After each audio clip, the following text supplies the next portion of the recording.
Hi mga dear! Welcome back to Coach Wayne Adventures. Karon, magsugod ta sa akong South Cebu escapade for 3 days and 2 nights. Ug para sa ato ang episode 1, adto ta sa pinakasikat nga attraction diri sa Uslob, ang Whale Shark Encounter. Before ta makaswim with the whale sharks, kinahanglan mo undergo og short orientation. Diri nato mahibaw-an ang mga guidelines. Like, dili ta pwede mo touch sa whale shark ug dapat ta magpuyo at least 4 meters away. Respect jud ta sa mga gentle giants. So mga dear, sakay na ta sa bangka and padulong na ta sa tunga. Excited na kay ko nga makita sa mga whale shark in person. Let's go!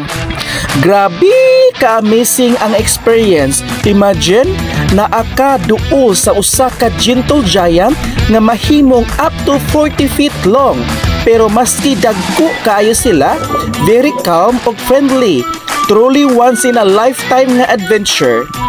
Super sulit jud kaayo mga dear.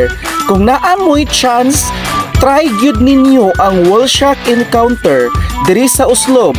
Just always remember to follow the rules para ma-preserve nato ni nga activity responsibly.